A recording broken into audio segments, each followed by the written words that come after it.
Здравствуйте, в студии Николай Борисов и обзор чрезвычайных происшествий. В столице Якутии мужчина не шутил, когда похитил игровой диск из магазина. В полицию обратился продавец и сообщил о краже диска для игровой приставки. Сумма ущерба составила около 5000 рублей. В результате оперативно-розыскных мероприятий сотрудниками уголовного розыска установлен подозреваемый.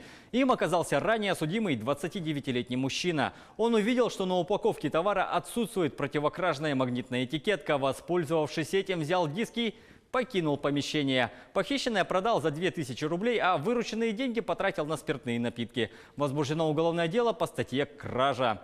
В Алдане произошло столкновение с большегрузом. 31-летняя автоледи, управляя автомобилем Toyota Corona Premia, двигаясь со скоростью, не обеспечивающей постоянный контроль за движением, не учла дорожные и метеорологические условия, не выдержала безопасный боковой интервал и совершила столкновение с автомобилем «Урал».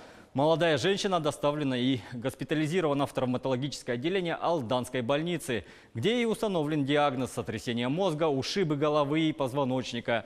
Ведется административное расследование.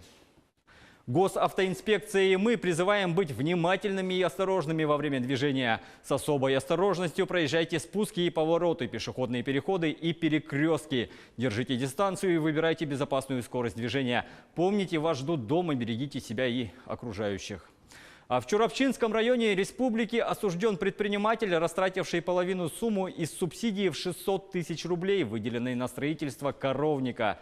Как сообщили в прокуратуре республики, в начале 2017 года житель села Туаракюль получил субсидию на строительство коровника на 70 голов по программе развития сельского хозяйства. Из выделенных денег 300 тысяч рублей он использовал на личные нужды. В результате коровник построен не был.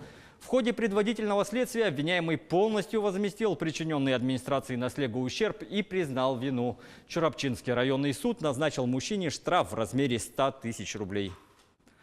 Международным происшествием неизвестный мужчина бросился к автомобилю короля Марокко во время визита в страну папы римского Франциска. Их кортежи следовали по улицам Рабата. Происшествие попало в объективы телекамер во время прямой трансляции. Рассказывает Сергей Берец.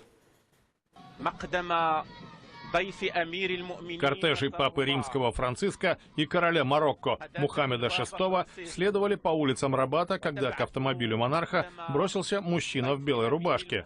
Государственное телевидение вело прямую трансляцию и зафиксировало инцидент. Неизвестного быстро скрутили сотрудники службы безопасности. Его намерения и личность пока остаются неизвестными. Автомобиль короля слегка прибавил скорость, но затем процессия продолжила движение в прежнем темпе. Папа Франциск пробудет в североафриканской стране с преимущественно мусульманским населением 2 дня. Это второй визит римского первосвященника в Марокко. В 1985 году здесь побывал Иоанн Павел II. Участники акции сторонников Брексита попытался перелезть через защитное ограждение поблизости от резиденции премьер-министра Великобритании в Лондоне. Его задержала полиция. Манифестации за и против выхода Соединенного Королевства из ЕС состоялись в пятницу после того, как парламент в 3-й раз отверг правительственный план соглашения с Брюсселем. Вечером в пятницу полицейские задержали мужчину, который попытался перелезть через металлический забор, перекрывающий проход и проезд на улицу Даунинг-стрит в центре Лондона. Здесь, в доме номер 10, находится официальная резиденция премьер-министра Великобритании. Задержанный – участник акции протеста, организованной сторонниками Брексита, выхода Британии из ЕС, во главе с крайне правым активистом Тони Робинсоном. Поводом к манифестации послужил 3-й подряд отказ Палаты общин одобрить план премьер-министра Терезы Мэй, направленный на достижение соглашения с Брюсселем об условиях развода.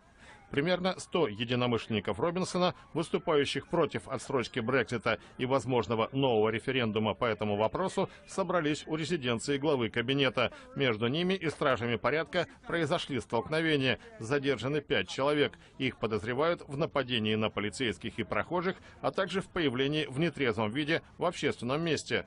По словам руководства Скотланд-Ярда, правоохранительные органы были готовы к возможным беспорядкам, но все прошло относительно спокойно.